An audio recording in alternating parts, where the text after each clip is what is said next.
నమస్తే. Welcome to our channel. నేను మీ పద్మావతి. ఈ రోజు మనతో పాటు డాక్టర్ ముల్లపూడి సత్యనారాయణ గారు ఉన్నారు. ప్రముఖ ఆధ్యాత్మికవేత్త మరియు జ్యోతిష్య పండితులు. ఆయనతో మాట్లాడి 2025 సంవత్సరంలో ధనస్సు రాశి వారికి ఏ విధంగా ఉండబోతుందని తెలుసుకునే ప్రయత్నం చేద్దాం. చూసేసేయండి. నమస్కారం గురుగారు. నమస్కారం అమ్మ పద్మావతి. గురువుగారు, ఈ 2025 సంవత్సరంలో ధనస్సు రాశి వారికి జనవరి 1 నుంచి మార్చి నెల వరకు ఏ విధంగా ఉండబోతున్నాయి, మరి ముఖ్యంగా వీరి ఫలితాలు ఏ విధంగా ఉండబోతున్నాయి అని చెప్పండి. మనకి ఈ 2025 సంవత్సరాన్ని విశ్వావసు సంవత్సరం అంటాం. శుభ్రంగా డబ్బులు వస్తాయి ఈ ధనుసు రాశి వాళ్ళకి కూడా. అయితే ఇక్కడ అర్ధాష్టమ రాహు నడుస్తున్నాడు ధనుసు రాశి వారికి. అందువలన ఎప్పుడు టెన్షన్ టెన్షన్ టెన్షన్, ఏదో ఒక ఆలోచన అనేటటువంటిది ఉంటుంది. అయితే ఈ ధనుసు రాశి వారికి షష్ఠ స్థితిగతుడైనటువంటి గురుగ్రహము శత్రువుల్ని మిత్రులుగా మారుస్తాడు. అంటే ఇప్పుడున్నటువంటి గ్రహాలన్నిటిలో మనం చూసుకున్నట్లయితే ఎక్కడ కూడా మార్పు లేదు. శని మళ్ళీ మార్చి 29వ తేదీ 2024 సంవత్సరంలో మారుతున్నాడు. రాహు కేతువులేమో మే 30 వరకు మారుతున్నారు. కాబట్టి సేమ్ రిజల్ట్స్ కంటిన్యూ అవుతాయి అనమాట. 2024 మార్పులు ఏం లేవు పెద్దగా. గురుడు కూడా మే 30నే మారుతున్నాడు.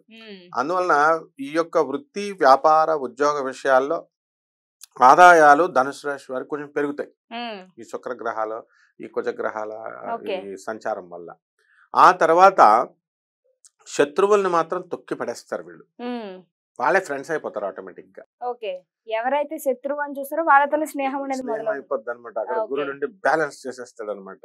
అంటే ఇప్పుడు పూర్వభద్ర నక్షత్రం ఉన్న నీలాంటి అమ్మాయిలు పరిచయం అవుతారు అనుకో వాళ్ళకి. ఫర్ ఎగ్జాంపుల్ వాళ్ళు ఆటోమేటిక్ గా మిత్రత్వం, అందరితో మంచిగా ఉండాలా అని గురువులు బోధిస్తూ ఉంటే ఆటోమేటిక్ అటువంటి వ్యక్తులు తయారవుతారు వీళ్ళకి. అటువంటి వ్యక్తులు తారసపడడం వల్ల వీళ్ళు ఏం చేస్తారంటే అందరితో మంచిగా ఉంటారు. ఆటోమేటిక్ గా శత్రువు కూడా మంచిగా అయిపోతారు. ఈ విధంగా మనం సాధారణంగా రాశి ఫలాల్లో చెప్పుకున్నప్పుడు మనం ఏమనుకుంటాం అంటే ఆకాశంలో నుంచి ఏదో గ్రహం వచ్చి ఆ గురుగ్రహం శత్రువుల్ని ఇలా మార్చేస్తుంది అట్లా అనుకుంటారు. కాదు, మనకి అట్లాంటి వ్యక్తులు తారసపడతారు మంచి బోధించే వాళ్ళు. అప్పుడు ఆ గ్రహం మనం మంచిగా నేర్చుకుంటాం, వాళ్ళు మనకి మిత్రులు అయిపోతారు. ఈ విధంగా ఈ ధనుస్సు రాశి వారికి ఇంతకు ముందు రియల్ ఎస్టేట్ వ్యాపారం చేసేటటువంటి వాళ్ళు ఉన్నారు. అవి కదలవు. ఆడేమో కుజుడేమో అక్కడ కర్కాటక రాశిలో నేర్చపెట్టాడు, కదలవు. వీళ్ళేమో 10 సంవత్సరాలకు తగ్గ రేట్లు ముందే పెట్టేసి ఉండడం వల్ల ఎవరి దగ్గర డబ్బులు లేవు సాఫ్ట్వేర్ వాళ్ళు కొనుక్కోవడానికి కూడా. ఇవి ఫ్యాక్టర్స్. కానీ ఈ 3 నెలల్లో కాస్త మార్పు అనేది ధనుసు రాశి వారికి వస్తాయి. రియల్టర్స్ కి అంటే రియల్ ఎస్టేట్ వ్యాపారం చేసేటటువంటి వాళ్ళు కొద్దిగా మూవ్ అవుతుంది. అలాగే ఈ బిల్డర్స్ ఉంటారు. బిల్డర్లు ఫ్లాట్లు కట్టేసి పాపం వడ్డీకి తెచ్చి చాలా డబ్బుతో ఒకప్పుడు అవ్వలేలగా అమ్మినటువంటి వాళ్ళు ఇప్పుడు స్తంభించబడింది, అమ్మలేకపోతున్నారు. అటువంటి వాళ్ళకు కొంచెం కదులుతుంది.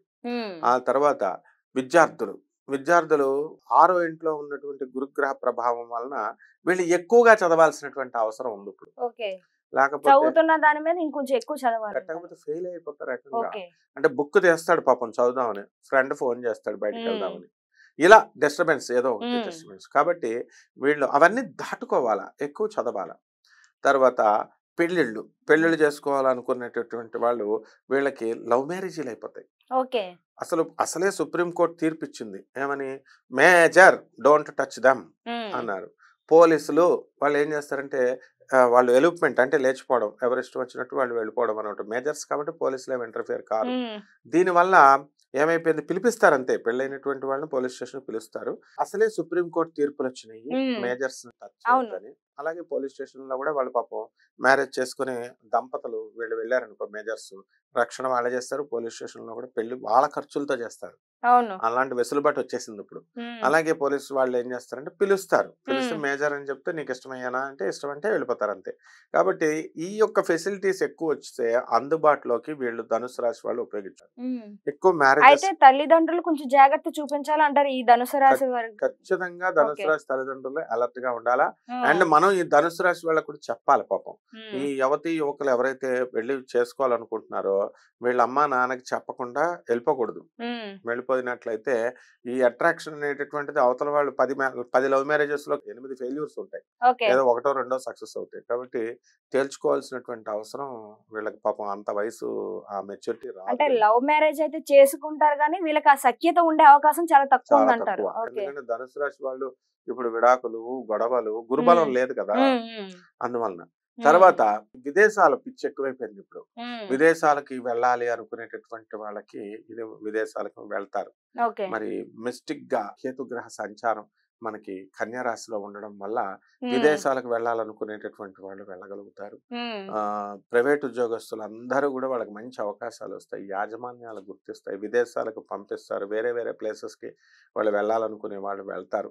ఈ విధంగా ఈ యొక్క ధనుసు రాశి వారికి అంతా కూడా బాగుంది. అయితే మరి ఆరోగ్యపరంగా వీళ్ళకి బాగుండదు. ధనుసు రాశి వారికి వీళ్ళకి ఏమవుతుందంటే తిన్నది అరగదంటారు చూడు, అంటే ఇండైజెషన్ ప్రాబ్లమ్స్ రావడము, లేకపోతే మోషన్స్ లాగా అయిపోవడము, లేకపోతే తక్కువగా తినడము, ఇలాగా అనవసరమైనటువంటి ఈ యొక్క బ్లడ్ ఎనిమిక్ అంటే తక్కువగా ఉండడము బ్లడ్, ఇలాంటి ప్రాబ్లమ్స్ వల్ల వీళ్ళకి కాస్త నీరసంగా ఉండడం అనేటటువంటిది జరుగుతాయి. అయితే వీళ్ళు తగినటువంటి మెడికేషన్ కనుక తీసుకున్నట్లయితే తప్పకుండా వీళ్ళ యొక్క రోగాలు నయమైపోతాయి, కంట్రోల్ అవుతాయి అన్నమాట. ఆ విధంగా అన్ని పరిస్థితులు బాగున్నాయి ధనుసు రాశి వారికి. మరి ధనుసు రాశి వారు ఈ ఆరోగ్యపరంగా బలపడడానికి ఏ పరిహారాలు చేయొచ్చు అంటారు? చేయాలి, రోజు సూర్య నమస్కారాలు చేసుకోవాలా, సూర్యుడికి సూర్యోదయానికంటే ముందు లేవాలా, తర్వాత సూర్యుడికి అర్ఘ్యాలు వదలాలా, ఆదిత్య హృదయాలు చదువుకోవాలా, ఆదివారం నాడు మనం నాన్ వెజిటేరియన్ ఫుడ్ ఇంట్లో వండకూడదు, తినకూడదు వీళ్ళు. ఇక నుంచి ఆదివారం నాడు దీన్ని అవాయిడ్ చేయమంటారు పూర్తిగా, కంపల్సరీ. అలాగే మగవాళ్ళు ఉంటారు, మగవాళ్ళు వాళ్ళు మద్యం సేవించే అలవాటు ఉన్న వాళ్ళు ఆ రోజు ముట్టుకోకూడదు, కనీసం సిగరెట్లు కూడా తాగకూడదు. ఎందువల్లంటే ఏ గ్రహాల పూజ, ఏ దేవుళ్ళ పూజ అయినా కొంచెం ఎగ్జంప్షన్స్ ఉంటాయి, వాళ్ళు పొరపాటున చేస్తే వాళ్ళు ఏం పట్టించుకోరు. కానీ నవగ్రహాల్లో రవి మాత్రం కంపల్సరీ మధుమాంసాలని వీటినన్నిటిని కూడా నిషిద్ధం ఆ రోజు. అలాగే ఆర్క పుష్పాలు అంటే జిల్లేడి తెల్ల పువ్వులు ఉంటాయి కదా, ఆ జిల్లేడి పువ్వులతో వీళ్ళు మనం శివుడికి కానీ ఆంజనేయ స్వామి వారికి కానీ లేదా ఈ యొక్క సూర్యుడికి ప్రత్యక్ష నారాయణుడు కాబట్టి సూర్యుడికి కనుక సమర్పించితే నవగ్రహాల దేవాలయంలో సూర్యుడి విగ్రహం ఉంటుంది కదా, అక్కడ వేయచ్చు. ఏమండి మాకు సూర్యుడి విగ్రహం లేదంటే మన దేవుడి గదిలో పెట్టొచ్చు మనం. సూర్యుడు సాక్షాత్తు తూర్పు దిక్కుకి అధిపతి, ఆయన ప్రత్యక్ష నారాయణుడు. ఈ విధంగా చేసి నవగ్రహాల చుట్టూ చక్కగా ప్రదక్షిణలు చేసి రాహు జపము, రాహు స్తోత్రాలు, రాహుకి కిలోంపావు మినుముల్ని ఆవుపేట రంగు ఉన్నటువంటి వస్త్రాల నుంచి పేద బ్రాహ్మణులకి శనివారం నాడు ఉదయం 8 గంటల కనుక దానం చేసినట్లయితే తప్పకుండా బ్రహ్మాండంగా వీళ్ళ ఆరోగ్య పరిస్థితులు బాగుంటాయి, ఆర్థిక అన్ని వ్యవహారాల్లో కూడా సక్సెస్ వస్తుంది. చాలా చక్కగా దాంతో పాటు పరిహారాలు కూడా ప్రతి ఒక్కరు చేసుకునే విధంగా ఉండే చెప్పారు. ధన్యవాదాలు.